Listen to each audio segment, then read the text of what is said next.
Welcome to the Deep Dive. Today we're embarking on a really fascinating journey. We're looking into a concept we think we understand pretty well, but maybe its nature is far richer, far more complex than we usually imagine. We're talking about reason itself. Our guide for this deep dive is Ibrahim Kalin's monograph, Reason and Rationality in the Qur'an.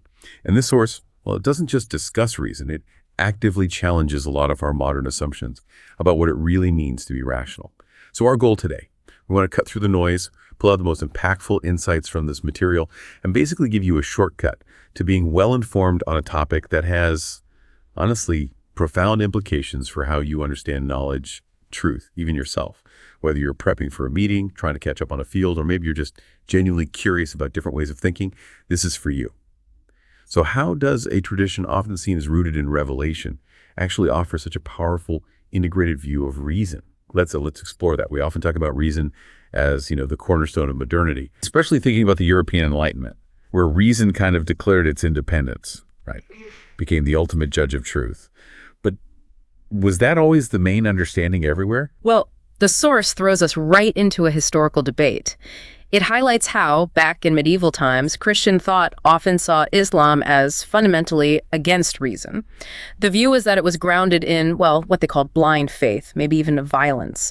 The caricature was often that Islam appealed to the flesh, not the soul, which was seen as the place for faith and reason. That's a pretty strong historical claim. And the source points to a specific modern example too, doesn't it? It does. Pope Benedict XVI's 2006 address. It's mentioned as a key instance where he linked what he termed Islamic voluntarism, this idea that God's will isn't bound by rationality to arbitrary violence.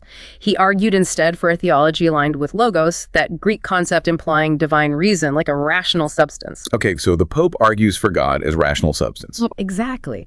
And Kalin's work is, in many ways, a direct response. He argues that this kind of view completely overlooks a really long and rich history of intellectualist figures within Islam. He brings up groups like the Mu'tazila. They were an early theological school focused heavily on reason, or someone like Abu Hamid al-Ghazali, a hugely influential thinker.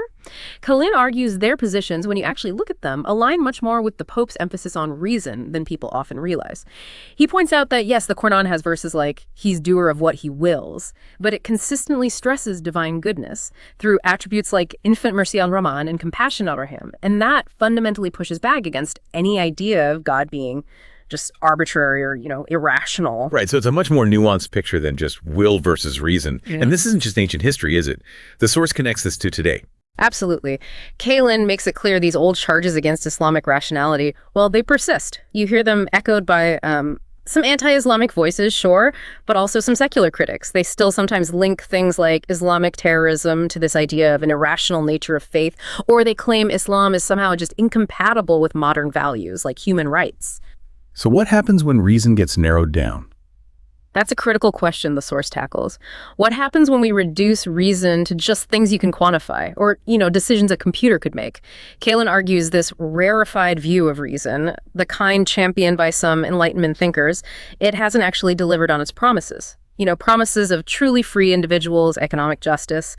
Instead, he suggests it's sort of inadvertently fueled elements of anti-reason, things like crude individualism, even structural violence. When reason becomes purely instrumental, meaning, rational just means useful, everything gets reduced to its use value. It loses its intrinsic meaning, its intelligibility. That's a really powerful critique. Okay, so let's dig into a distinction that was huge in Western thought. The split between ratio, like logical analysis, and intellectus, more intuitive knowledge. The source says this split was key in secularization. Right. And what's striking here, according to Kalin, is that the Islamic tradition never really developed such a hard and fast distinction. The Arabic word ʿAql, it embodies both reason and intellect. It's seen as having this innate capacity for both logical analysis and intuitive knowing. Without contradiction, the source uses the example of rational investigation, bath and taste, doc, which means like realized experiential knowledge. In this view, they complement each other. They work together to uncover the multi-layered structure of reality. That's fascinating. They're really different models. So in this framework, if something is beyond reason, does that mean it's irrational, anti-reason? No, not at all. The source is careful here. Super-rational isn't anti-reason. It just refers to things that, transcend our human cognitive limits. And acknowledging those limits, that itself can be a rational act. It's interesting, both Al-Ghazali and centuries later, Kant, working from very different places, obviously they both tried to map out the limits of speculative reason. And the source presents that effort as, in itself, a rational thing to do. Okay, moving to the core of the Qur'anic understanding then. The source says reason operates within a metaphysics of creation. What does that actually mean for how reason works? Yeah, this is really foundational. It means the whole world is seen as created by an intelligent God for a purpose. There's an intrinsic order and intelligibility built right into the fabric of existence. So truth in this context isn't just something we construct in our minds. It's more like the disclosure, the uncovering of this order that's already there. And that's a huge shift from purely instrumental rationality, which, like we said, often just focuses on finding efficient means to an end without asking about the deeper meaning of the end itself. And the source says that the Qur'an isn't just describing the world, it's prescriptive. How does that prescriptive element connect with reason? That raises a really important point about the Qur'an's function. It's not passive. The source explains it uses, well, a whole range of methods: stories, direct appeals, logical deductions, powerful metaphors called mathal. And the goal of all this is to awaken our conscience, to guide us to use our faculties, including reason, in a way that, befits our existence as purposeful beings. It pushes for this integrated way of thinking, trying to overcome those splits like sensate versus rational or material versus spiritual. There's also that intriguing detail about God's infinitude in human reason. Sounds like a paradox. It does, yeah, but it's presented quite elegantly. The idea is, okay, reason is finite. It can't fully encapsulate or grasp the infinite nature of God. Of course not. But it can intuit and grasp aspects of the infinite through things like formal propositions, concepts, even metaphors. And why? Because God is described as al-muhit, the one who encompasses everything. The source even brings up that famous saying, the first thing God has created is intellect, ʿAql. Now, that's often interpreted as referring to the universal principles of truth and order that God embedded in creation. And this leads directly to a moral import, a huge sense of responsibility. If we're created for a purpose, as that verse asks, do you then think that we have created you without a purpose? Right, that implies we have a role to play. Exactly. And there's that quote from Haydar Amufli comparing religion al-shor, divine law or guidance and reason, to the body and spirit. He says, neither religion dispenses with reason nor reason with religion. It just underlines this deep, inseparable link between intelligence, rationality, faith, and virtue in this tradition. Okay, let's unpack aql itself a bit more. The source mentions its literal meaning as to hold, to protect, to guard, like a fortress against falsehood. That sounds like more than just thinking. It absolutely is. Thinking in this Quranic context isn't just sitting in an armchair, An active encounter with reality. It involves really seeing, observing, reflecting deeply, and then crucially drawing moral conclusions from that.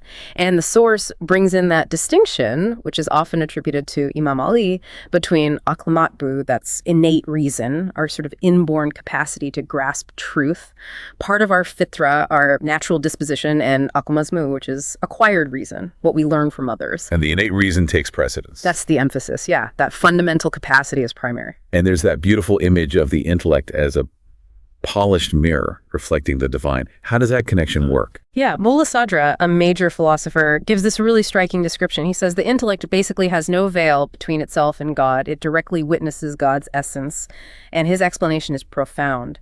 The existence of the intellect is nothing but a manifestation of God the Exalted.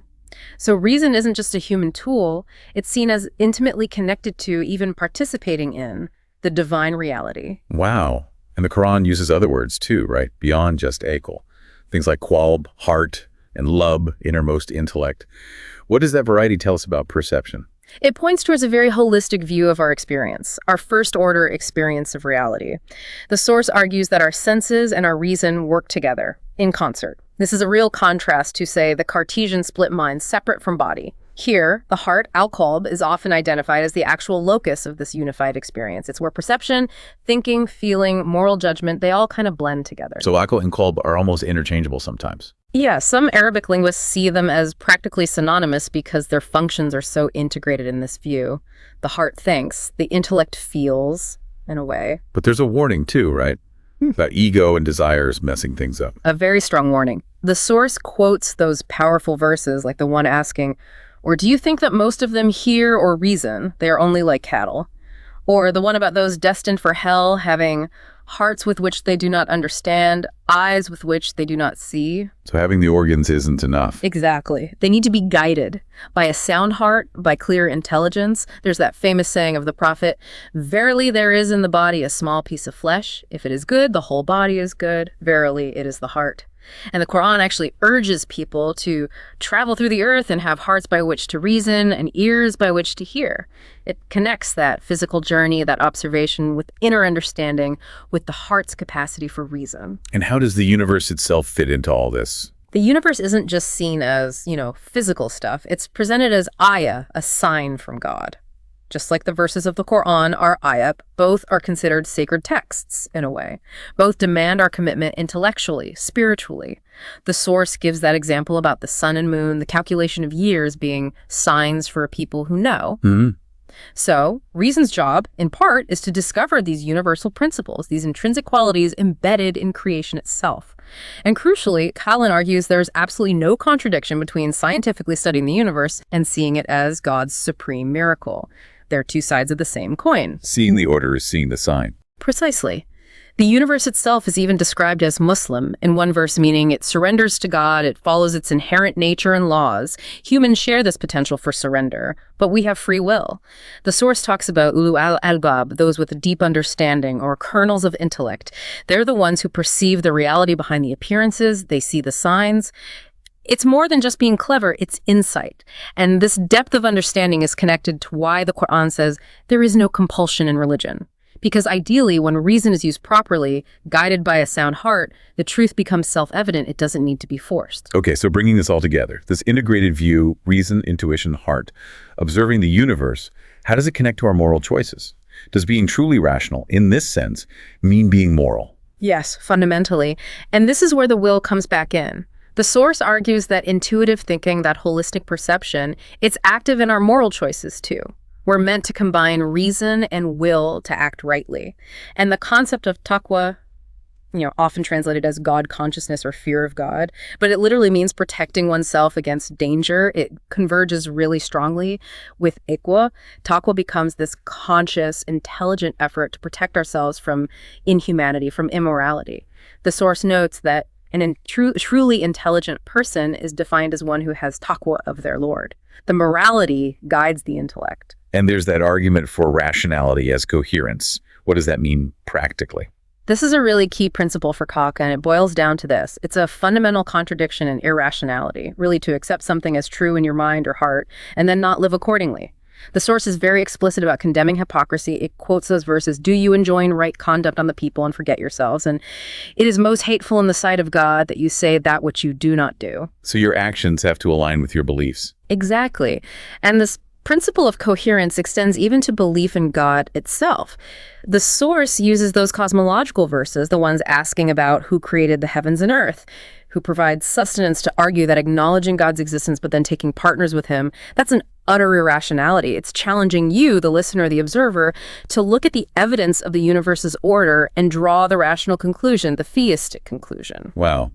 This deep dive into Kalin's reason and rationality in the Qur'an, it really has offered a fresh perspective, hasn't it? It reminds us that reason, well, it's not some isolated faculty operating in a vacuum. It's depicted here as deeply embedded in this larger context of existence, of meaning, and importantly, moral responsibility. It's a very powerful message. And Kalin's conclusion is particularly striking. He contends that the erosion of the principle of reason in late modernity, this narrowing we discussed, has ironically led to things like hypercapitalism, nihilism, a kind of scientific arrogance, where being rational just gets boiled down to productivity and efficiency. He asserts that pure rationalism, by trying to be entirely self-grounding, ends up cutting itself off, leading to a kind of radical solipsism, and ultimately contradicting the integrated nature of reason itself. So what does this all mean for you listening? Well, it's really an invitation, isn't it? To maybe take a step back and consider how your own understanding of reason might be shaped, perhaps unconsciously, by modern assumptions. The source provocatively suggests that a true return to reason, recovering the human as a being who thinks haywan natik, means reevaluating our current, often narrow notions. It means remembering that reason is ultimately about existence, about beings, about their meaning, and about how we choose to respond to the call of reality. It's a powerful reminder, as the Qur'an puts it, that ultimately the final evidence of all truth rests with God alone. Don't quote. We really hope this deep dive has given you plenty to think about, plenty to reflect on. Until next time, keep digging, keep learning, and keep connecting those dots.